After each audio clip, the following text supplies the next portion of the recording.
Happy Friday! So today I'm going to talk about the 4 types of SMA.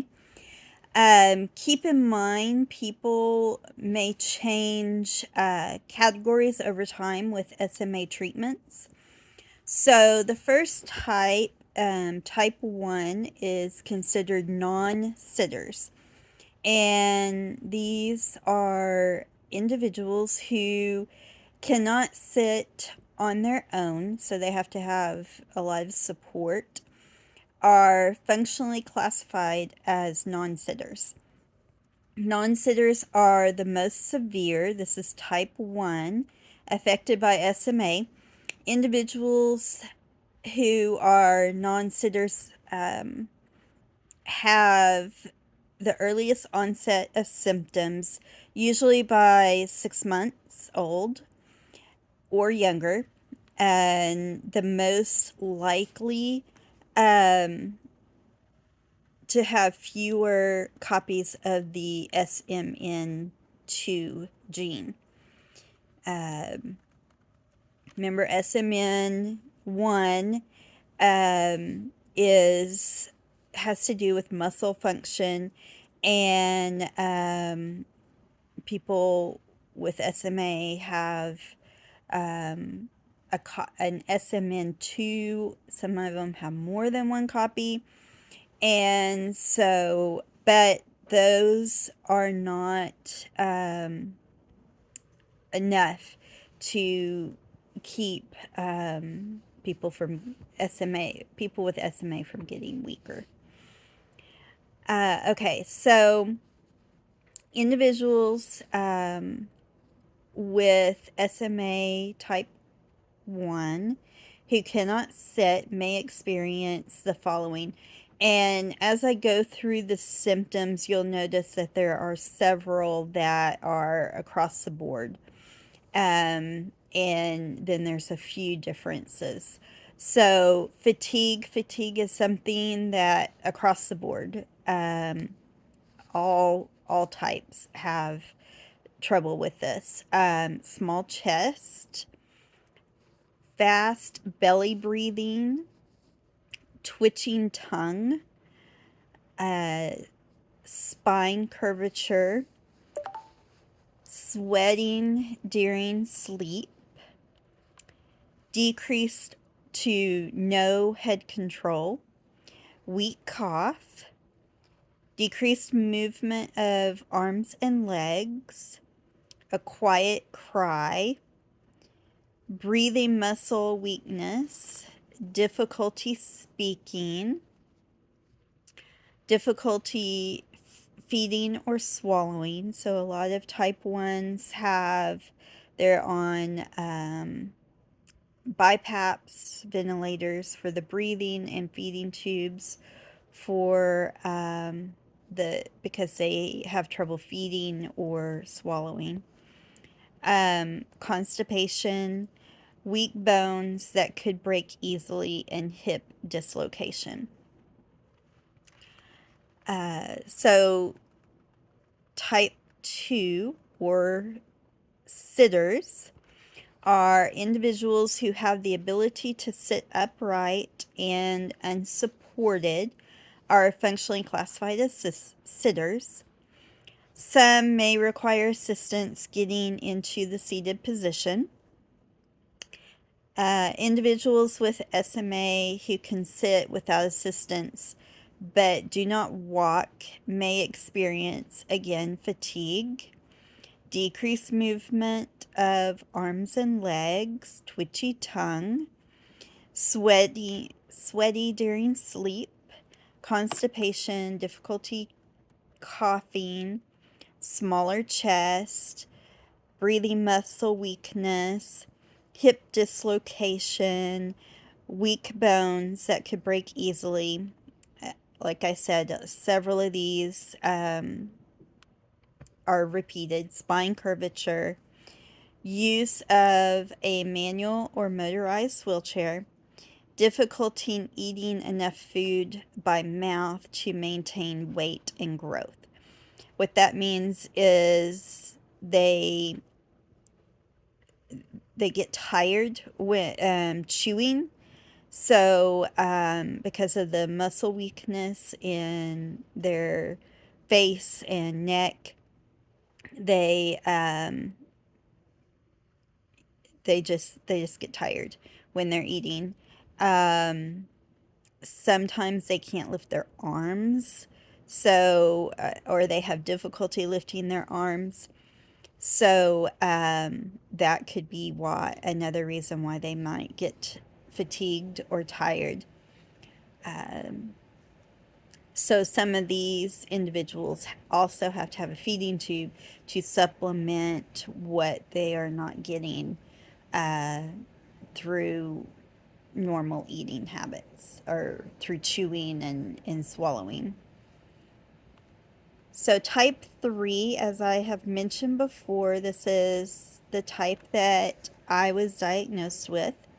Individuals with SMA who have the ability to stand and walk, either independently or with assistance, are referred to as walkers or type 1, 3. These individuals can walk, um, but may experience, again, fatigue, spine curvature, joint and muscle aches, difficulty walking, running, and climbing stairs, shaking or twitching of the fingers, hands, and other muscles. Everybody's always asking me, why are you shaking? Because my hands, my fingers, tremor a lot. I have a lot of tremors in my hands and fingers.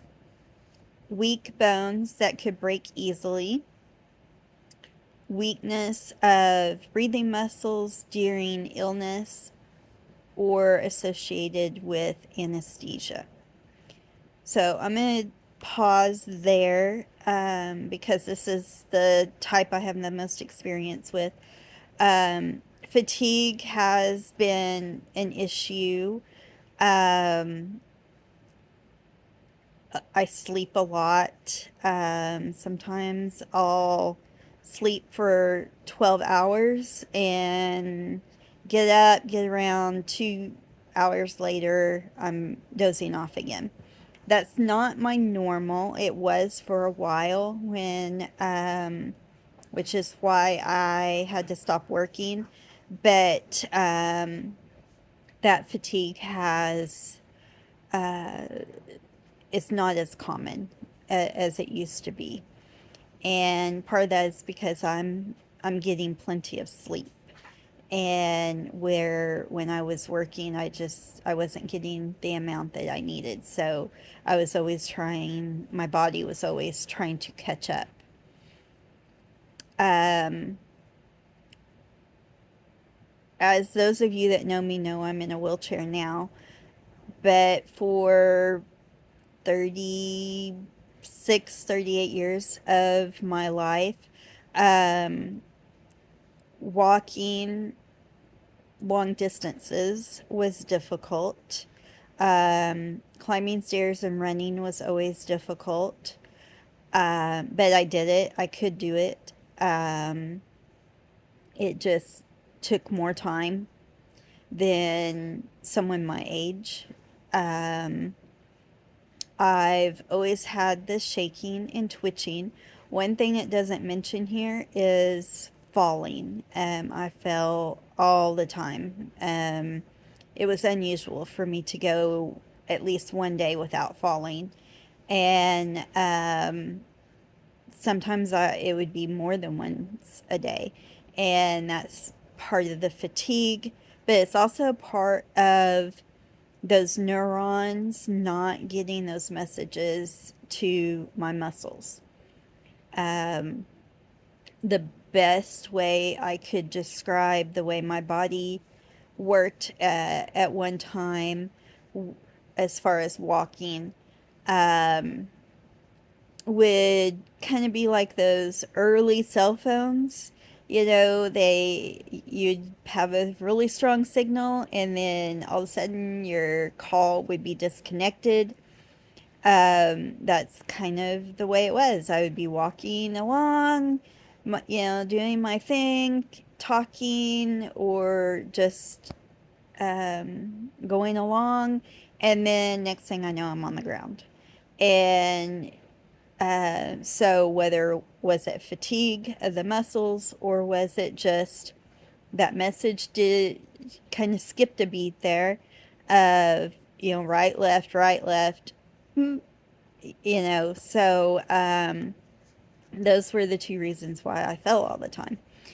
And the other thing I wanted to talk about, I believe I said in another post, I'm not sure, but for several years I slept with a ventilator, and then I was downgraded to a BiPAP because I couldn't afford the insurance copayment.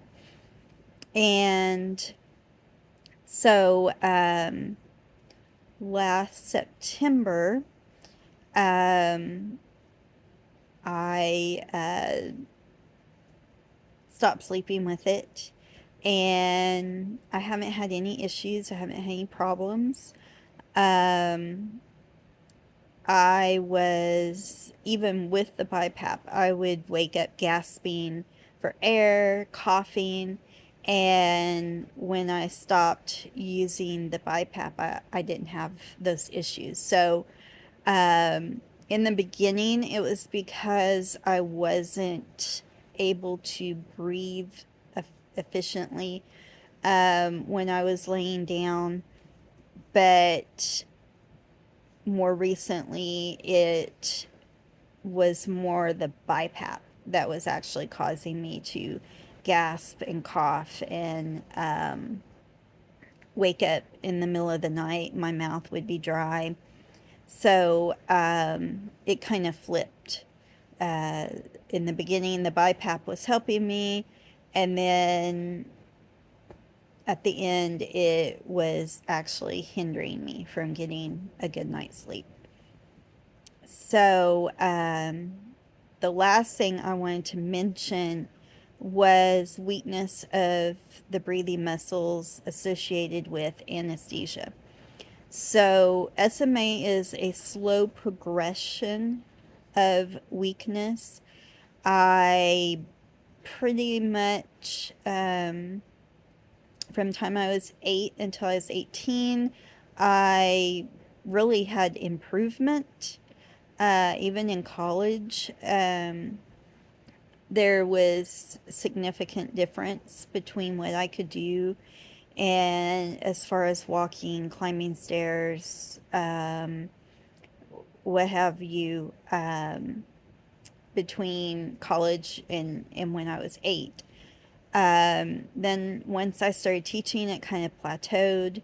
Um, and it wasn't really until my late 20s, early 30s that I started having to use a cane or a walking stick in the wintertime because my legs would be numb and achy. Again, that's a sign of type 3, the joint and muscle aches. And so wintertime was when I experienced that the most. And the sorry, lost my train of thought. Um, so that was really about it.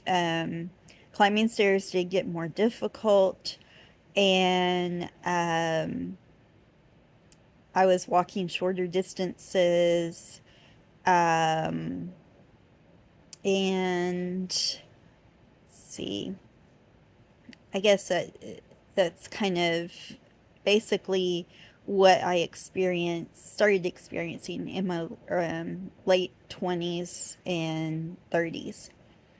In 2010, I had gallbladder surgery, and we had had several deaths on both my mom and dad's side of the family, as well as family, friends, and neighbors. It was just a very difficult time of grieving. And So when I had the gallbladder surgery, I just wasn't bouncing back like they said I was going to. The surgery was great. I recovered from that just fine. But I had a cough, and just kind of this brain fog. Somebody would be talking to me and I would see their lips moving, but I wasn't comprehending what they were saying to me. And that lasted about a month. The coughing, the crouping, a little bit longer than that.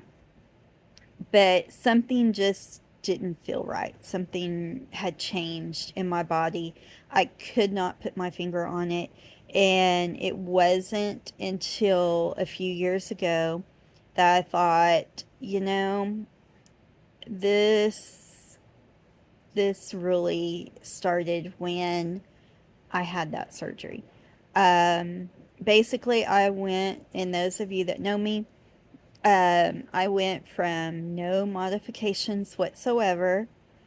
Yes, sometimes I would use a cane in the wintertime or a walking stick if I was going to be on rough terrain or uneven terrain. Um, but for the most part, I didn't have any modifications in my house. I had no modifications at work, and I had no modifications to my car. I operated completely independently as you possibly can with this muscle weakness, this disease. And then I went from that to a wheelchair in 2 years. That is not slow progression at all. That is rapid progression. And so I've just always wanted to know, why did I have little to no progression for almost 30 years, and then all of a sudden I'm in a wheelchair in the amount of 2 years. So looking back, I think it had a lot to do with the anesthesia I got when I had my gallbladder surgery. I always knew it was a risk, but I always informed anytime I had to undergo any type of sedation or anesthetic, I would tell them I have SMA, and I've been told that this can be risky. I want to make sure that everything is done properly. And I did that the day of my surgery. But because that is when, after the surgery, I was just not bouncing back like I thought I should have. And, the brain fog and the crouping cough, that is a complication of anesthetic. And I just didn't recognize it at the time. So now, years later, you can't go back and say, oh, yeah, that's what that was. Um, because there's no way of testing to see if that is, in fact, why my SMA progressed so rapidly. And other than the Eversea treatment that I'm getting and trying to do everything I can to keep what muscle strength I have maintained, um, it doesn't really matter if it was the anesthesia or not, because only God can reverse it. Um, and so I just have to put it in His hands. So that is my story. Um, I also have little to no bladder control, and sometimes I have problems controlling my bowels. And there's no rhyme or reason to what I eat. Um, it has happened when I have had oatmeal. It's happened when I've had yogurt, just bland foods. And it's happened when I've had Mexican or Italian foods. And then there's other times I can eat all the Mexican food or all of the Italian food I want to, and I have no issues. So, um, sometimes drinking pop, which I've pretty much stayed off of pop for a year and a half now. I have it occasionally, but uh, sometimes drinking pop would do it. Sometimes I could drink several pops in a day and it didn't affect me. Like I said, I'm kind of off of pop now, in case it's occasional. So that is my story of type 3. So far, my arms and hands um, have had there is weakness. There's noticeable weakness, but for the most part, I've been able to maintain my upper body strength. It's just my lower body that has the most issues. So the last type is type 4, and this is adult onset. There are individuals with SMA who develop symptoms after the age of 18. Most commonly, symptoms begin after the age of 35. The impact on breathing, musculoskeletal systems, and individual nutrition trends um, to be mild. Motor weakness typically progresses more slowly. So, individuals with adult SMA experience fatigue. Where have we heard that before? Fatigue, muscle discomfort and achiness, shaking or twitching of the fingers, hands, or other muscles, and weakening bones that could break easily. And just looking at those symptoms, if this occurs after the age of 35, and this is just me, I don't have any, proof of this. I've not ever read anything associated with adult onset, but a lot of this, I think people would probably just check off as aging. Um, I mean, it's kind of unusual at 35 to start experiencing tremors in your hands, but breaking your bones easily, fatigue, muscle discomfort, and achiness. Um, I think a lot of people over the age of 35 start experiencing that. And so I have a feeling that there are a lot of type 4s out there that have not been diagnosed and may never be diagnosed until it becomes so debilitating that they're in a wheelchair or just can't get around. But I have a feeling that in the beginning, a lot of those symptoms are probably just going to be ignored and not recognized as something that is wrong. And hopefully, those individuals have good doctors, because sometimes doctors will just play it off as that as well. Um, like I said, after I had my gallbladder surgery, I knew something was wrong, and I knew that I was progressing far more rapidly than I should have. And all of my doctors said, "Oh, it's just your SMA. It's just your SMA." Well, okay, but why is it happening so fast? It's not supposed to happen this fast. So, but like I said, you don't really, I don't know that there's anything that they could have done or any way of testing me to say, oh, yeah, it was the anesthesia. So, those are the 4 types. I hope that everybody has a good weekend. And I will be talking about the Cure SMA organization next week.